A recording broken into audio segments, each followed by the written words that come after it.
The 2024 U.S. presidential election, a story of swing states. Under the Electoral College system, states operate on a winner-takes-all basis, allowing a candidate to win all of the state's Electoral College votes with a simple popular majority. This makes 7 closely fought swing states particularly important. When the Founding Fathers wrote the Constitution of America, it created the Electoral College to pick the president. A candidate is required to win 270 out of 538 Electoral College votes to be declared winner. Each of the states were given a number of electors, equivalent to their representation in the Senate and House of Representatives. This year, there are 7 swing states or battleground states that could go the way of either candidate, with Republican strongholds in the South and Heartland, Texas, Alabama, Arkansas, etc., and Democratic strongholds on the coasts, New York, California, Massachusetts. These 7 states are where the election truly happens. While 35 states have voted consistently for one party since 2000, 15 states have fluctuating loyalties. In the past, states like Florida, with its 30 Electoral College votes, have been crucial battlegrounds. But since 2016, Florida has become a Republican stronghold. Donald Trump has already won the state. This year, the swing states are Pennsylvania, 19 votes; Georgia, 16 votes; North Carolina, 16 votes; Michigan, 15 votes; Arizona, 11 votes; Wisconsin, 10 votes; and Nevada, 6 votes. If voting patterns remain consistent, Democrats can expect 226 votes from blue wall states, while Republicans can expect 219. In order for a candidate to win the election, they must meet the 270 vote threshold by securing a number of key swing states. Trump has won North Carolina and Georgia already. The ballots for other states are still being counted. This oversized importance is represented in both campaigning and policy formulation. Most campaigns end with a single blockbuster rally, but Kamala Harris opted for a different strategy. The Democrats rounded off the campaign with at least one banner event in each of the 7 swing states. But instead of being held in sequence, the rallies were to be conducted simultaneously, all as mini-festivals featuring multiple speakers and musical acts. Harris and her vice presidential nominee, Tim Walz, each attended 2 separate rallies. Over the last week, Donald Trump visited every one of the swing states for a different rally each night. This outsized representation has been consistent across elections. During the 2016 election that Trump won, he visited Texas only one time. His opponent, Hillary Clinton, didn't go to California even once. The logic goes that these states are always going to vote along party lines, so it makes no sense for either candidate to waste time and resources campaigning there. In contrast, Florida, a crucial swing state at the time, was visited by Clinton 35 times and Trump 36. While in office, parties are also expected to appeal to swing state voters, making their issues seem more important. Politicians have consistently spoken about and passed legislation on issues that concern them, such as unions in Pennsylvania and manufacturing in Ohio. A history of the swing states. The term swing state first appeared in the New York Times in 1936 when the incumbent Democrat President Franklin Roosevelt won against Republican Alf Landon. Each believes he has won by swing through the most doubtful states, said the caption of the cartoon representing the election. But the concept of swing states really started emerging in the wake of the Civil War in the 1860s. After the Civil War, elections started to become ever more nationalized and candidate-centered, and a wide array of states swung between competitiveness and solid partisanship, writes political scientists David Schultz and Raphael Jacob in their book, Presidential swing states. They add that between 1896 and 1944, 15 states were most competitive in most of the elections. It was during this period that presidential candidates and their personal campaign visits began to displace the activities of state and local party organizations engaging voters, they write. Worth noting is the fact that it is only from the 1890s that presidential candidates began to leave their home states to address rallies in other states. The shift from party-centered campaigns to one centering around the candidate was instrumental in ensuring that states swung loyalties between different parties. The specific states that swing have also not always been consistent. A change in demographics, migration from rural to urban areas, and shifting ideologies have determined which state can be called a swing state.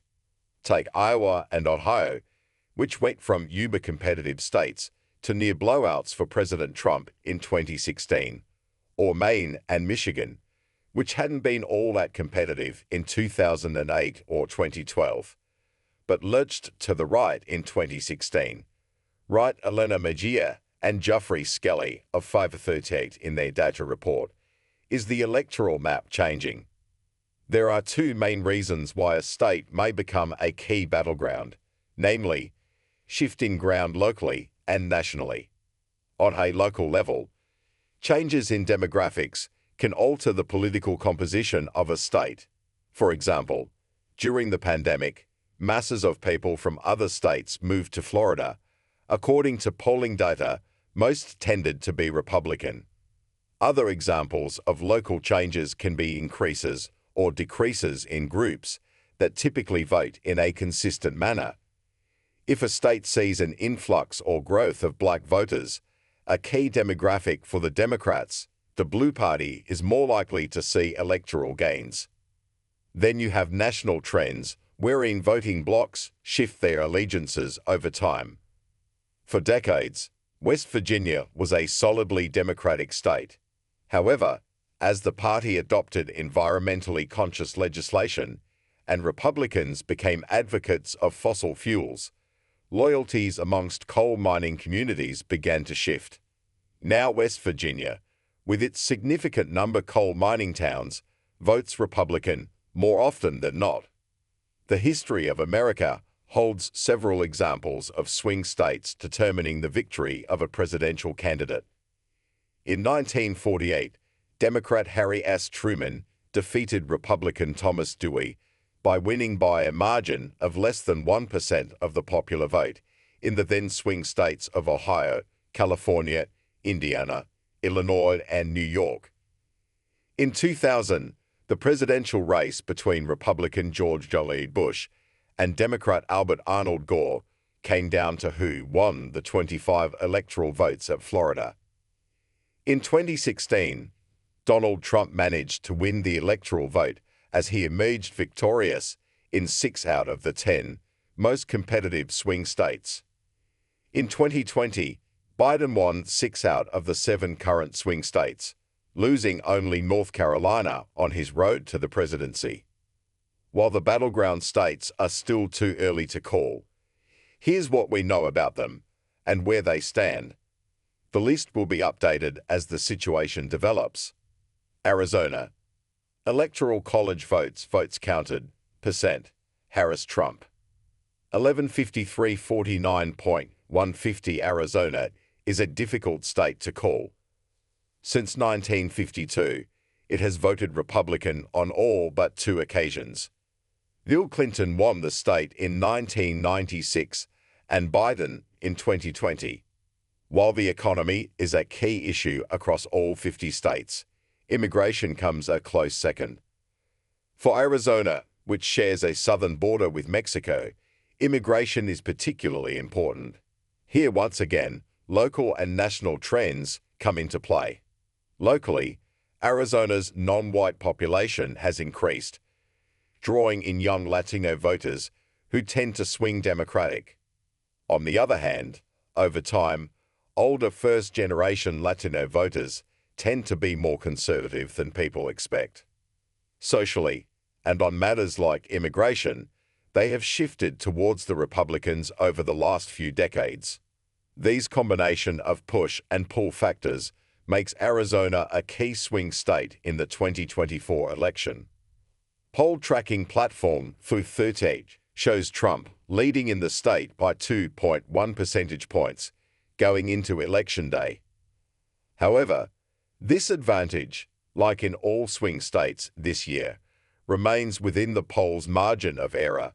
Republicans make up a larger share of registered voters in the state, at 34.7%, compared to 30.5% for Democrats.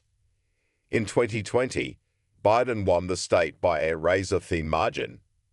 Michigan, Electoral College votes counted, percent, Harris-Trump, 1567-46-52. Formerly part of the New France colony, the region that is now part of Michigan came under the British rule in 1762. It joined the Union in 1837 and voted consistently for the Republicans till the Great Depression of the 1930s. Well known for its industrial base, Michigan suffered significantly during the Great Depression, but recovered in the post-World War years.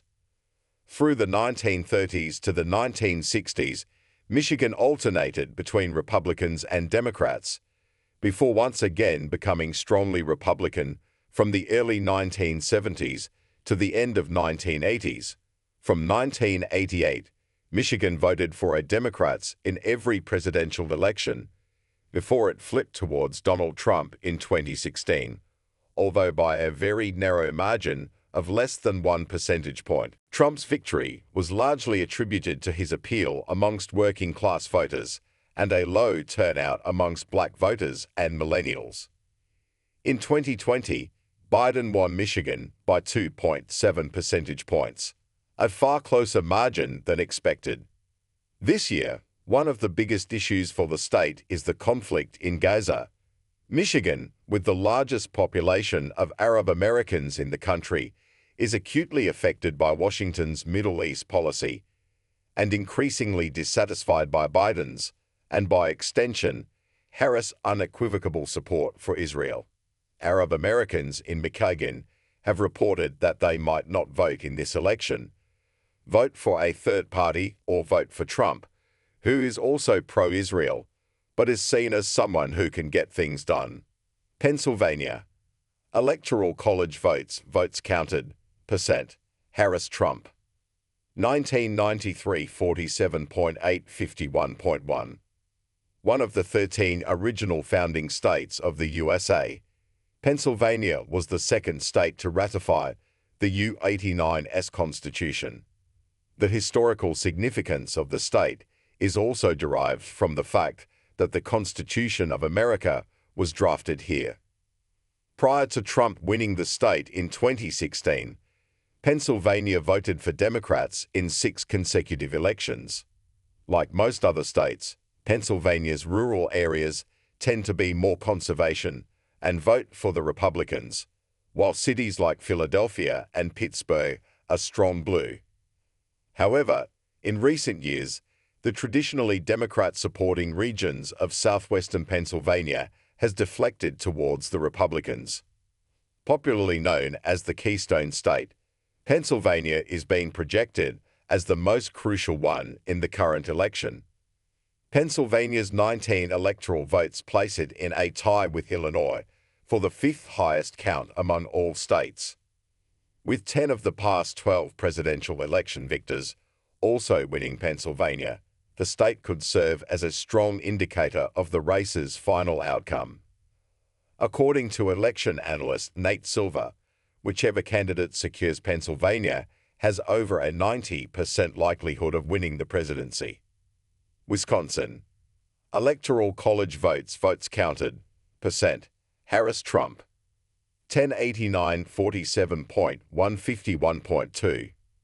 Located in the north-central region of the United States, Wisconsin in the 19th and 20th centuries attracted a large number of immigrants from Europe, particularly from Germany and Scandinavia.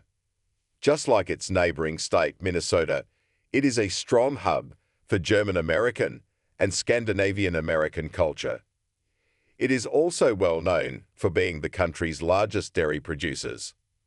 The state remained strongly Republican until the period of the Great Depression and World War II. Yet again, from the mid-1940s to 1984, it returned in favor of the Republicans. However, from 1984 till 2016, it turned into a Democrat-leaning state. In yet another major deflection, Trump won the state in 2016 by a narrow margin, or 0.7%, even though opinion polls conducted ahead of the elections predicted otherwise. In 2020, Wisconsin was again nail-bitingly close. Biden won the state by just 1.4 percentage points, a margin of only 20,000 votes. Both campaigns are focused on Wisconsin, though it holds particular significance for the Democrats as they work to maintain the blue wall of Wisconsin, Michigan, and Pennsylvania that helped Biden secure victory over Trump 4 years ago. North Carolina, Donald Trump. Electoral College votes counted, percent, Harris Trump. 1697 47.750.9. One of the original 13 states to form the U.S., North Carolina had declared secession from the Union in 1861 and joined the Confederates. Like most Southern states, North Carolina consistently voted for Democrats from 1876 to 1964. From 1968, the state voted Republican. According to the website 270 Towin, the initial shift was largely in response to white conservative voter uneasiness with the civil rights legislation passed in the mid-1960s, which was effectively exploited by the Republicans' Southern strategy.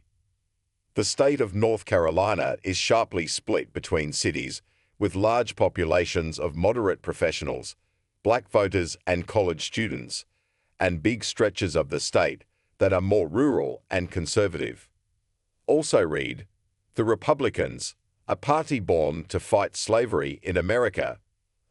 It swung towards Obama in 2008 when he won 79.23% votes.